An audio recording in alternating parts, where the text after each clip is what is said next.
I'm telling you, these toy guns are nothing to play with. Let's watch. Where are you coming from? Can I see your hands real quick?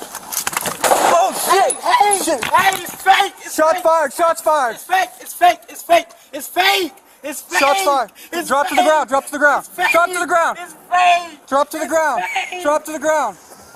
It's fake! It's fake! I promise. Hands behind your back. Now, before we get to the end of the video and you guys see how it all ends, let me give you guys a little bit of context of how we even got here. The reason they were called here was because officers got a call that somebody was walking down the neighborhood, pointing a gun in the air and pointing it at houses. This officer shows up on scene, and immediately once he gets on scene, he sees what he believes to be a firearm in the hands of this individual right here.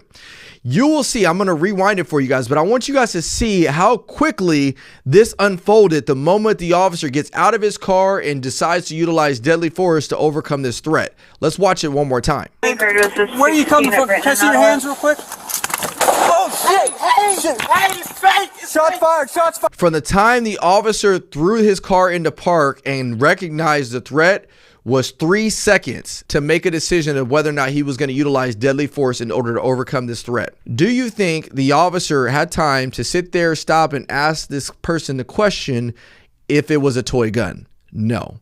Why? Because let's just say it wasn't a fake gun and he tries to wait, but yet the suspect is able to get a shot off at the officer. That officer now compromises his own safety and may not be here to live to talk about it.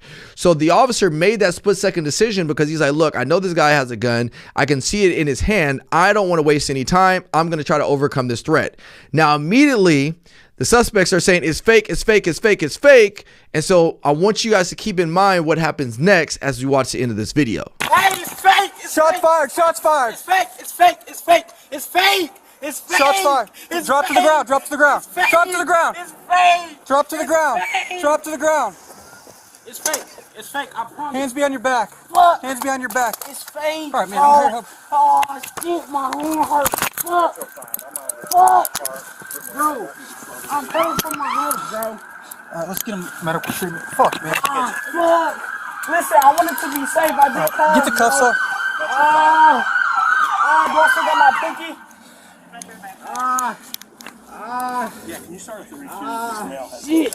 laceration on Fuck! Please, sir, please. Just relax, man. Relax. Please. It's fake. It's fake. It's a fake gun. I promise. You'll be alright, man. It's just in the arm. I just wanted to be safe. One of the things I find awesome about this video is at 1 minute, the officer is in survival mode. I have to overcome this threat. But the moment he realizes that the gun was fake and he also shot somebody, he goes into life-saving measures.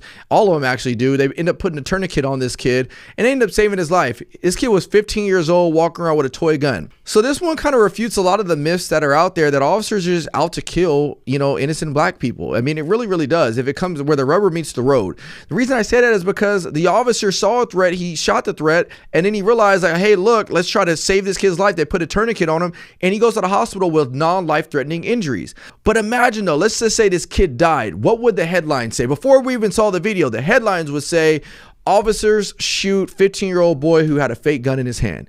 They would be all over the place trying to advertise this, that it was something negligent, but clearly you can see exactly why the officers decided to make the decision that they did. The kid had a replica gun. He was pointing it in the air, pointing it at houses. As soon as the officer gets on scene, he determines it's a threat. He overcomes that threat, but then realizes, hey, the threat is over. Now let's try to save his life, which is what they do.